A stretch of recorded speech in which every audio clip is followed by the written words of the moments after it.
I caught my wife cheating with our babysitter's husband, then discovered they were running a multi-state scam operation that my wife was involved in before we even met. I'm Robert, 30 years old, and I need to share my story. My wife Eliza, 28F, and I have been married for 3 years now. Our relationship started in a whirlwind of passion and rebellion. Both our families were against our union for various reasons, but we fought against all odds to be together. We thought we were living our own fairy tale, proving everyone wrong about our love. A year into our marriage, Eliza got pregnant, and we were overjoyed. We welcomed our beautiful baby girl, Sophie, into the world. Everything seemed perfect. I had a demanding job, so we decided to hire a babysitter to help out with Sophie when both of us were busy. We found Maria, 35F, who seemed great with kids. She often came with her husband, Tom, 37M, who would drop her off and pick her up. I didn't think much of it at first. They seemed like a nice couple, and Maria was excellent with Sophie. About 6 months ago, I started noticing something odd. Tom would linger around after dropping Maria off. At first, I brushed it off, thinking maybe he was just being protective of his wife. But then I noticed he wasn't always leaving immediately. He'd park his car down the street and wait. I found it strange but didn't want to jump to conclusions. Last month, I had to leave work early due to a cancelled meeting. I decided to surprise Eliza by coming home early and maybe suggesting we go out for dinner. When I entered our house, I heard strange noises coming from our bedroom. My heart started racing as I approached the door. What I saw next will haunt me forever. Eliza was in bed with Tom, our babysitter's husband. They were so engrossed that they didn't even notice me at first. Maria was sitting in a chair in the corner of the room, just watching them. I felt like I was in some twisted nightmare. I must have made a sound because suddenly all eyes were on me. Eliza's face went pale, and Tom scrambled to get dressed. Maria just sat there, looking oddly calm. I couldn't process what was happening. I stumbled out of the room and went to check on Sophie, who was thankfully napping peacefully in her room. When I came back, Eliza was in tears, begging me to let her explain. Tom and Maria had left. I couldn't even look at my wife. I asked her how long this had been going on. She confessed that it had been happening for months. But the real shock came when she told me that she had been paying Maria extra to allow this arrangement. My wife, the mother of my child, had been paying our babysitter to let her cheat on me with the babysitter's husband. The level of betrayal and deceit was beyond anything I could have imagined. I was completely broken. The woman I had fought so hard to be with, the one I thought was my soulmate, had betrayed me in the worst possible way. I wanted to leave right then and there, but Sophie's face flashed in my mind. She was innocent in all of this, and I couldn't bear the thought of her growing up in a broken home. Against my better judgment, I decided to give Eliza a second chance for Sophie's sake. I laid down some strict rules. Maria and Tom were out of our lives for good. Eliza had to be completely transparent with her phone and social media, and we would start couples counseling immediately. Eliza agreed to everything, crying and promising she would change. She swore it was a moment of weakness that spiraled out of control. I wanted to believe her, but every time I looked at her, all I could see was her with Tom. The next few months were hell. I was dying inside every day. The trust was completely shattered, and no matter how hard Eliza tried, I couldn't shake the feelings of hatred and disgust that had taken root in my heart. But I put on a brave face for Sophie, trying to create a semblance of normalcy in our home. I threw myself into work and spent every free moment with Sophie. Eliza and I barely talked beyond what was necessary for co-parenting. The counseling sessions were painful and felt pointless. How do you rebuild something that's been so thoroughly destroyed? 2 years passed in this miserable state. I thought I was doing the right thing by keeping our family together, but I was just prolonging my own suffering. And then, just when I thought things couldn't get worse, they did. My friend Jack called me last week. He had seen Eliza at the mall, and she wasn't alone. She was with Tom, holding hands and acting very much like a couple. Jack sent me a picture, and my world crumbled all over again. I confronted Eliza as soon as she got home. At first, she tried to deny it, saying Jack must have been mistaken. But when I showed her the picture, she broke down. She admitted that she had never stopped seeing Tom. All those shopping trips and girls' nights out had been lies. She had been living a double life this entire time. I was done.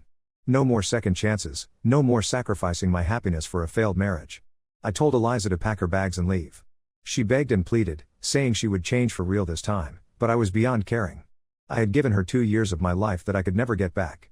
I've contacted a divorce lawyer, and we're moving forward with the proceedings. I'm fighting for full custody of Sophie. Given Eliza's infidelity and deception, my lawyer thinks we have a strong case. I'm not giving Eliza a cent in alimony. She made her choice, and now she has to live with the consequences. I know the road ahead won't be easy, especially for Sophie, but I can't continue living this lie. I'd rather be a happy single father than a miserable married one. I'm sharing this story because I need support and advice. How do I move forward from here? How do I explain this to Sophie when she's older? And most importantly, how do I trust anyone again after this level of betrayal? Update 1. It's been 2 weeks since my last post, and I want to thank everyone for their support and advice. A lot has happened, and I'm still trying to process it all.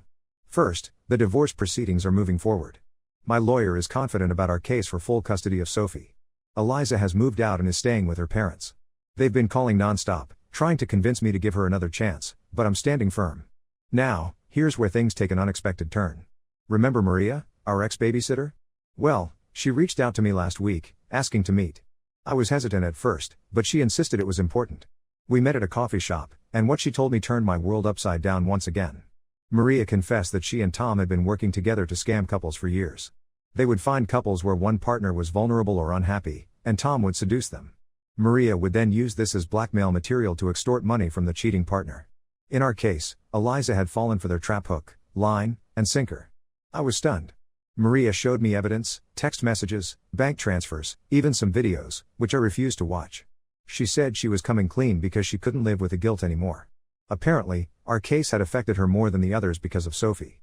While this doesn't excuse Eliza's actions, she still made the choice to cheat. It does add another layer to the whole sordid affair. Maria told me that Eliza had tried to end things several times, but they threatened to expose her if she didn't keep paying and allowing the affair to continue. I asked Maria why she was telling me all this now. She said that Tom had left her for another woman, one of their more recent targets, and she wanted revenge. She's willing to testify in our divorce proceedings, which my lawyer says could be a game changer. I'm still processing all of this information. On one hand, I feel a small degree of pity for Eliza, knowing she was manipulated and blackmailed. On the other hand, she still made the initial choice to cheat, and she lied to me for years. The betrayal is still there, even if the circumstances are more complex than I initially thought. I've informed my lawyer about this new development, and we're incorporating it into our strategy. We're also looking into pressing charges against Tom and Maria for their extortion scheme. Eliza doesn't know that I know about this yet. Part of me wants to confront her, to see if she'll finally tell the whole truth. But another part of me just wants to be done with all of this and move on with my life. Sophie is doing okay, all things considered. She's too young to understand what's happening, but she does ask for her mom sometimes. It breaks my heart, but I know in the long run, this is better than living in a house full of lies and resentment. I'm focusing on being the best dad I can be. I've taken some time off work to spend with Sophie, and it's been healing for both of us. My parents have been a tremendous help, coming over to assist with childcare and just providing emotional support. As for me, I'm still angry and hurt, but I'm also determined to come out of this stronger. I've started seeing a therapist to work through my trust issues and to make sure I'm in the best mental state to care for Sophie. I'm not sure what my next steps should be. Should I confront Eliza with this new information? Should I just let the lawyers handle everything? And how do I even begin to explain all of this to Sophie when she's older? Any advice would be appreciated. Thank you all again for your support during this difficult time. Update 2. It's been a month since my last update, and the situation has evolved in ways I never expected. I want to thank everyone again for their support and advice. It's been invaluable during this challenging time. After much consideration, I decided to confront Eliza with the information Maria had given me. I felt she deserved a chance to explain her side of the story, even if it wouldn't change the outcome of our divorce. I invited Eliza to a neutral location, a quiet park where we used to take Sophie. When I told her what I knew, her reaction was not what I expected. She broke down completely, admitting to everything and more. It turns out, the rabbit hole goes even deeper than I thought. Eliza revealed that she had known Tom and Maria before we even got married. In fact, they were the reason our families were against our marriage in the first place. Eliza confessed that she had been part of their scamming operation before meeting me. She claimed that when she met me, she fell in love for real and wanted to leave that life behind. But Tom and Maria had dirt on her past activities and threatened to expose her if she didn't continue working with them. Our entire relationship, from the whirlwind romance to the rebellion against our families, had been orchestrated as part of their long con. Eliza said she had genuinely fallen for me and wanted to build a real life together, but she couldn't escape her past. The affair with Tom, the payments to Maria, it was all part of their twisted game. Eliza claimed she had been trying to find a way out for years, but every time she tried to end it, they would threaten to reveal everything, not just to me, but to the police as well. I was speechless. The woman I thought I knew, the life I thought we had built together, it was all based on lies. Every happy memory, every milestone we shared, was tainted by this revelation. Eliza begged for forgiveness, saying she had wanted to tell me the truth so many times but was too scared of losing everything, me, Sophie, her freedom. She said she had finally gathered the courage to come clean and turn herself in, which is why she had been meeting with Tom that day my friend saw them. I didn't know how to process this information. On one hand, I felt a tiny bit of sympathy for Eliza, trapped in a situation of her own making. On the other hand, the level of deception was beyond anything I could have imagined or forgiven. I told Eliza that while I appreciated her finally telling the truth, it didn't change anything about our divorce or my desire for full custody of Sophie. She understood and didn't fight it. What she did next surprised me. Eliza said she was going to turn herself into the police and provide evidence against Tom and Maria's entire operation. She said she wanted to make amends, even if it meant serving time. I'm still trying to wrap my head around all of this. My lawyer is working overtime to navigate this complex situation. We're cooperating with the authorities to bring down Tom and Maria's operation, which apparently spans several states and has affected numerous families. As for Sophie, I'm more determined than ever to protect her from all of this. My parents have been incredible, offering to help me raise her while I sort out this mess. I'm grateful for their support, especially now that I know why they were so against my marriage to Eliza in the first place. I'm angry, hurt, and feel like a complete fool.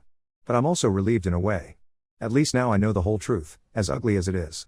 I can start to heal and move forward without any lingering doubts or what-ifs. My focus now is on Sophie and ensuring she has a stable, loving environment. I'm also working on myself, continuing therapy to process all of this and to make sure I don't carry this baggage into future relationships. I know the road ahead will be tough, especially when it comes to explaining all of this to Sophie when she's older.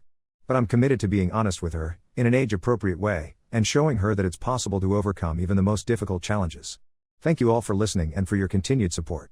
If anyone has experience dealing with such complex family situations, I'd appreciate any advice on how to move forward, especially when it comes to co-parenting with someone who's facing legal troubles.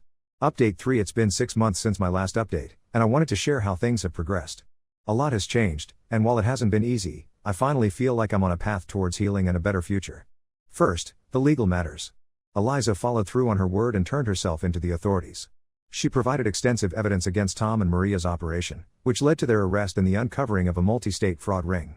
The case is still ongoing, but it looks like they'll be facing significant jail time. As for Eliza, due to her cooperation and the circumstances of her involvement, she was offered a plea deal. She'll serve some time, but not as much as Tom and Maria. She's also required to pay restitution to the victims of their scams. Our divorce was finalized 3 months ago. Given the circumstances, the judge granted me full custody of Sophie. Eliza has limited, supervised visitation rights for now, which will be reassessed after she serves her sentence. Sophie is doing well, all things considered. She's too young to understand the complexities of the situation, but she knows that mommy did something wrong and has to go away for a while. I've been working with a child psychologist to ensure we're handling this in the best way possible for her emotional well-being. My parents have been my rock through all of this. They've moved closer to help with Sophie, and their support has been invaluable. I've also reconnected with old friends who have been incredibly supportive. As for me, I'm still processing everything, but I'm in a much better place now. Therapy has been crucial in helping me work through my trust issues and anger. I'm learning to forgive, not for Eliza's sake, but for my own peace of mind and for Sophie's future. I've thrown myself into being the best father I can be. Sophie and I have our routines now, and seeing her smile and grow despite everything that's happened gives me strength every day. Work has been understanding throughout this ordeal. I've scaled back my hours to focus on Sophie, and they've been supportive of this decision. I've also started volunteering at a support group for people who've been victims of fraud and deception. Sharing my story and helping others has been unexpectedly therapeutic. As for future relationships, I'm not ready to dive back into dating yet. My focus is on Sophie and on continuing to heal. When the time is right, I know I'll be able to approach relationships with a healthier perspective. Looking back, I realize how naive I was, but I don't blame myself anymore. I've learned valuable lessons about trust, forgiveness, and resilience. I'm committed to teaching Sophie these lessons as she grows up, to help her navigate the complexities of life and relationships. To everyone who's followed my story and offered support and advice, thank you. Your words have been a source of comfort and strength during the darkest times. For those who might be going through similar situations, my advice is this: it's okay to feel hurt, angry, and betrayed. But don't let those feelings consume you. Focus on what truly matters. In my case, it's Sophie.